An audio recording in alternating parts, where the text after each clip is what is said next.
80 वर्ष पहले यानी 1947 15 अगस्त को देश ने आज़ादी का सूरज देखा था। इस आज़ादी को हासिल करने के लिए हमने कड़े संघर्ष किए, ढेरों लोगों ने अपने प्राणों की आहुतियां दे दी। अगर कोई आपको ये बोलता है कि आज़ादी चरखे से मिली थी, तो भाई साहब ये बात पर आप बिल्कुल विश्वास न करिएगा। ढेरों चंद्रशेखर आज़ाद, सैकड़ों भगत सिंह, असंख्य खुदीराम बोस और ना जाने कितने सारे दूसरे लोगों ने अपने प्राणों की आहुतियां दे दी आज़ादी का सूरज भारत में उदय करवाने के लिए।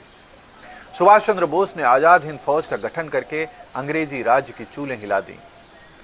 उसके बाद देश आज़ाद हुआ। ना जाने कितने रजवाड़े, रानी लक्ष्मीबाई जैसे कितनी रानियों ने अपने राज्यों को न्योछावर कर दिया देश की आज़ादी के लिए।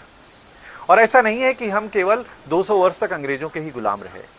भारत देश की इन मूल निवासियों ने उससे पहले मुगलों के, गुलाम वंश के, तैमूरों के, बलबन के, खिलजियों के, ना जाने कितने लोगों के अत्याचार सहे, लेकिन संघर्ष करने की अपनी क्षमता के कारण हम आज तक बचे हुए हैं। 1947 15 अगस्त को जब देश आज़ाद हुआ और जिन लोगों को सत्ता मिली, क्या उन्होंने आज़ादी के इन दीवानों को वो सम्मान दिया जिसके वो हकदार थे? मैंने तो यहाँ तक सुना है कि आज़ाद हिंद फौज के जो सिपाही थे उनको क्रांतिकारियों का दर्जा तक नहीं दिया गया और उन्हें पेंशन भी नहीं दी गई। जो क्रांतिकारी थे उनके नाम इतिहास की किताबों में आतंकियों के रूप में दर्ज किए गए। 70 सालों तक देश की आज़ादी के बाद देश भ्रष्टाचार, घोटालों और आरक्षण का दंश झेलता रहा।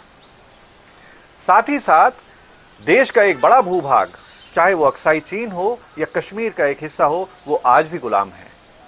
और देश के वो नेता आज भी ऐसी गंदी अश्लील भाषा का प्रयोग करते हैं, संविधान हाथ में लेकर के संवैधानिक पदों के ऊपर बैठे हुए लोगों को गालियां देते हैं। क्या यही आज़ादी है? आइए आज संकल्प लें कि हम एक ऐसा भारत बनाएंगे जिसके अंदर हर व्यक्ति समान रूप से रह सकेगा, कोई आरक्षण का दंश नहीं होगा और हर कोई गर्व से ये बोलेगा कि हम भारतीय हैं। आप सभी को स्वतंत्रता दिवस की हार्दिक शुभकामनाएं।